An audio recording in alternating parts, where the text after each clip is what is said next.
세계에서 가장 돈을 많이 번 UFC 선수로 유명한 코너 맥그리거. 그는 10년 동안 무패를 자랑한 챔피언 조제 알도를 각종 인터뷰에서 조롱했고, 경기가 시작하자마자 그를 한 방에 KO시켜버리고 본격적인 스타덤에 올랐습니다. 하지만 케이지 밖에서도 항상 온갖 사건과 사고에 휘말려 욕을 무진장 많이 먹기도 했죠. 맥그리거 커리어 초반에는 그가 단순히 어그로를 끌기 위해 연기를 하는 것이라는 추측도 많았으나, 노인을 폭행하거나 남의 경기가 열리고 있는 와중에 주심을 폭행하는 행위 등 그는 살짝 분노 조절 장애 증세를 보여 팬들의 질타와 걱정을 동시에 받고 있습니다. 최근에는 자신은 이제 UFC에서 은퇴했다며 대놓고 대마초를 피우고 있는 영상을 SNS에 올려 팬들의 다양한 반응을 불러일으키게 했고, 매니 파키아오와 내년에 복싱 경기를 치를 것이라는 떡밥까지 던져 전세계 격투기 팬들의 기대와 관심을 또 한몸에 받고 있죠. 네, 오늘은 조용할 날이 없는 종합격투기의 진정한 악동 노토리어스 코너 맥그리거의 베스트 앤 워스트 사건과 사고 탑5 한번 진행해보겠습니다. 근데 맥그리거 입 벌리고 있는 사진 보면 노홍철씨 살짝 닮은 것 같지 않나요? 저는 대한민국을 대표하는 격투기 및 무술 분석 전문 채널 차도레입니다. 바로 시작하겠습니다. 넘버 1. 살인 학살 발언. 맥그리거를 세계적인 슈퍼스타로 만들어준 경기는 당연히 알도전이라고 표현할 수 있겠죠. 맥그리거는 빠른 시간에 챔피언인 알도와 붙고 싶어 UFC 커리어 초반부터 계속해서 조제 알도를 도발했습니다. 맥그리거의 스타성도 인정하고 그의 실력도 인정한 UFC는 결국 두 선수의 경기를 성사시키죠. 그렇게 10년 동안 패배를 하지 않고 패더급 챔피언의 자리에서 군림하고 있던 폭군 조제 알도와 코너 맥그리거는 경기 홍보를 위해 세계를 누비며 기자회견을 갖습니다. 이 과정에서 맥그리거는 선 넘는 도발을 상당히 많이 하죠. 대표적으로 테이블 위에 있는 알도의 벨트를 뺏는 행동부터 관객과 선수 모독이 있겠습니다. 오늘 소개할 맥그리거의 첫 사건 사고는 바로 브라질에서 열린 기자회견에서 맥그리거가 한 말입니다.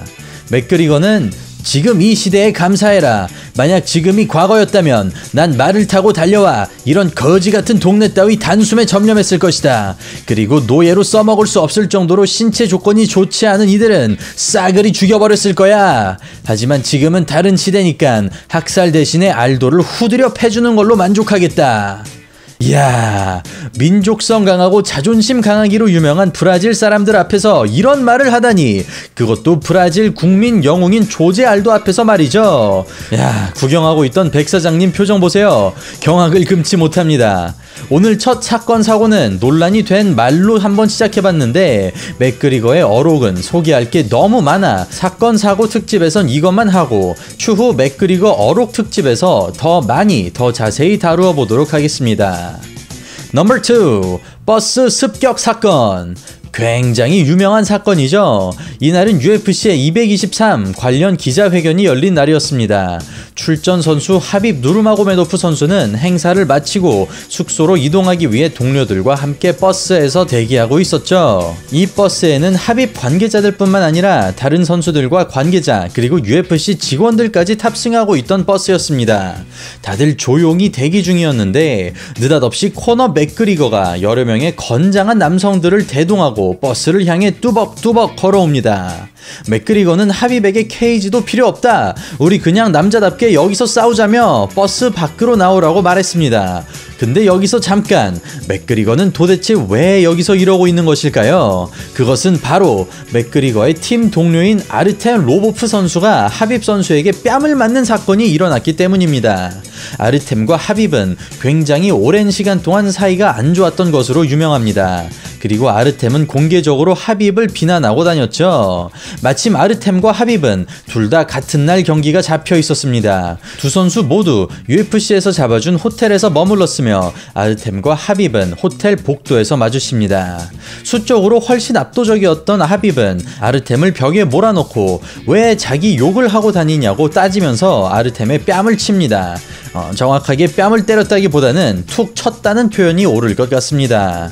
이런 수모를 겪은 아르템의 소식은 곧 맥그리거에게 전해지고 의리를 중요시하는 맥그리거는 머리끝까지 화가 나서 하빕에게 복수를 하러 달려나간 것입니다. 아무튼 하빕을 찾아 버스까지 쫓아온 맥그리거는 하빕이 버스에서 내리지 않자 화가 더 났나 봅니다. 그는 주변에 뭐 던질 것이 없나 찾다가 쓰레기통과 의자를 던질까 고민하다 주변에 있는 손수레를 발견합니다. 그가 집어던진 손수레는 버스의 유리창을 깨고 맙니다. 그리고 유리가 깨지면서 버스에 타고 있던 마이클 치에사 선수와 레이보그 선수가 부상을 당하는 사고가 발생하며 UFC 223 카드에서 빠지게 되죠. 현장에 있던 맥스 할로웨이 선수는 맥그리거의 행동이나 반응을 보면 그도 설마 버스의 유리가 깨질 거라고는 생각하지 못했던 것 같다고 말했습니다. 한편 맥그리거는 이 사건으로 체포되고 법원까지 서게 되죠. 그는 유죄 판결을 받지만 심각한 범죄는 아니라고 판단되어 이틀간 분노 조절 장애 치료를 받고 사회봉사 5일이라는 비교적 가벼운 벌을 받습니다. 모두의 예상을 뒤엎고 그는 감옥에 가지도 않았고 범죄 기록도 남지 않았다고 합니다. 넘버 3. 심판 폭행 사건. 손수레 사건 이후 점점 더 자주 폭력적인 사건에 휘말리게 되는 맥그리거입니다. 이 때문에 정말로 그에게 분노 조절 장애 같은 정신적인 문제가 생겼는지, 마약을 하고 다녀서 감정 컨트롤이 안 되는지, 아니면 깽단이랑 논다는 루머가 있는데 나쁜 사람들과 어울려서 성격이 이상해진 건지 그 정확한 원인은 모르겠습니다만 맥그리거는 선 넘는 폭력적인 행동들을 하기 시작합니다. 벨라토르 187에서 맥그리거는 자신의 팀 동료인 찰리 와드 선수를 응원하러 직관을 가죠. 치열했던 1라운드, 라운드가 종료되어 가고 있는 와중 맥그리거의 동료 와드 선수는 파운딩으로 상대 선수인 마크 고다드 선수를 마무리하고 있었죠. 이때 심판이 뛰어들고 와드 선수의 파운딩을 말립니다. 경기의 종료가 아니라 1라운드가 끝나서 파운딩을 말린 것이었는데 와드 선수는 자신이 경기를 이긴 것으로 오해했고 맨 앞에서 보고 있던 맥그리거도 마찬가지로 상황을 오해한 뒤 바로 케이지 안으로 뛰어들어 와드의 승리를 같이 축하해줍니다. 하지만 주심은 맥그리거를 뜯어 말리며 아직 경기가 끝나지 않았다고 하죠. 맥그리거는 심판을 밀고 삿대질을 하며 너가 뭔데 나한테 그따구로 말을 하냐 라는 식으로 쏘아붙입니다. 맥그리거는 겨우 케이지 밖으로 끌려나가고 사태가 종료되는 듯 싶었으나 맥그리거는 갑자기 다시 경기장 안으로 뛰어들어 케이지를 넘어가려고 합니다. 한 심판이 이를 말리자 맥그리거는 심판의 뺨을 때리기까지 하죠. 아이고, 흥분하면 좀 많이 컨트롤이 안 되나 보네요. 사태가 종료되고 맥그리거는 공식적으로 사과문을 올립니다. 그는 고향인 아일랜드에서 경기가 열려 너무 흥분했었고 팀원에게 의리를 지키기 위해 그런 행동을 한 것입니다. 하지만 결과적으로 나는 너무 감정적이었고 선을 넘는 행동들을 해버리고 말았습니다. 변명 없는 깔끔한 사과문이었습니다. 어쨌든 스포츠의 룰도 무시하고 심판을 폭행한 것도 팩트인데 신기하게도 이번에도 맥그리거는 법적인 트러블도 없었고 UFC나 벨라토르도 맥그리거에게 이 사건에 대해 딱히 아무런 제재를 가하지 않았습니다. 말 그대로 그냥 넘어가 버렸죠. 넘버 4. 맥그리거 대 하빕 경기 후 패싸움. 앞서 설명한 버스 사건 이후로 성사된 두 선수의 경기입니다. 맥그리거의 도발이 선 넘는 것은 모두가 아는 사실이었으나 이번처럼 가족욕부터 국가욕 그리고 종교욕까지 맥그리거의 도발이 이렇게 선을 넘었던 적도 없었던 것 같습니다. 이 역시 추후 공개할 맥그리거 어록 특집에서 자세히 다루겠으니 많은 관심 부탁드립니다. 경기 내용은 모두가 아시다시피 하빕의 압승! 경기 도중 하빕은 맥그리거 앞면에 파운딩을 꽂아 넣으며 다시 부려봐 이 새끼야. 뭐라고? 안 들려. 말해보라고 이 자식아. 라며 때리면서 분풀이를 했고 맥그리거는 맞으면서 단순한 비즈니스일 뿐이잖아 라며 상당히 웃픈 대답을 했습니다. 실력에서도 기세에서도 앞선 하빕 선수는 경기 내내 유리한 상황을 이어갔고 4라운드에서 결국 서브미션으로 승리를 따냅니다. 하지만 격투기 팬들을 놀라게 한 것은 하빕의 승리가 아니라 바로 경기가 끝난 뒤 일어난 하빕의 행동이었죠. 하빕은 경기가 끝나자마자 케이지를 넘어가 맥그리거의 코치진을 향해 돌진합니다.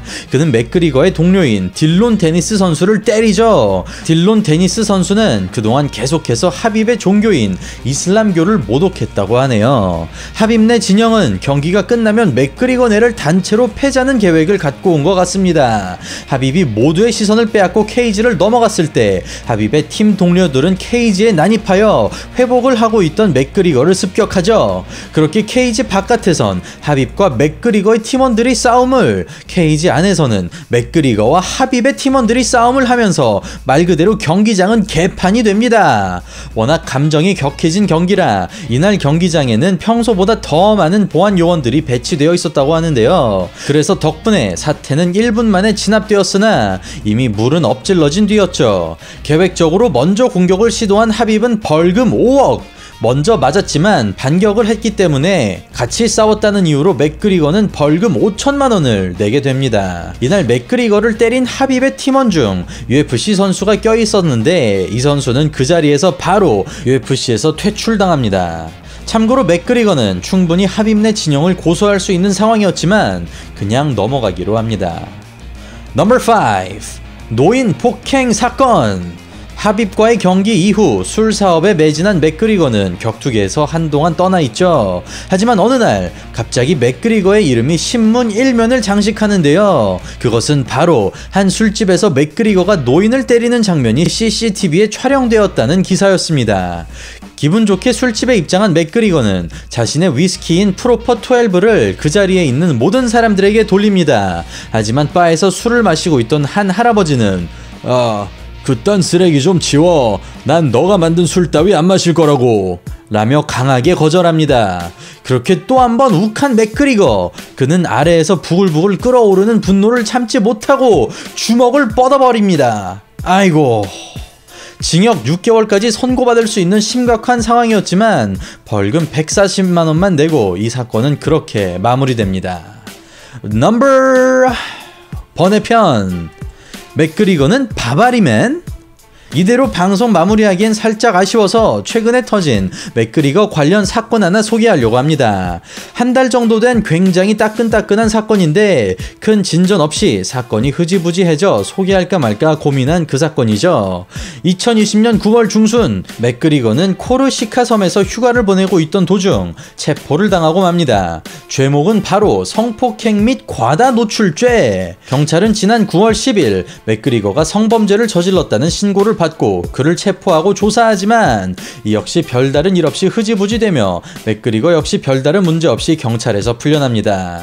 그리고 프랑스로 돌아온 맥그리거는 이 사건을 보면서 자신을 시기하고 질투해서 어떻게든 뭐라도 하나 만들어 보려고 하는 이들의 공격이라고 해명합니다.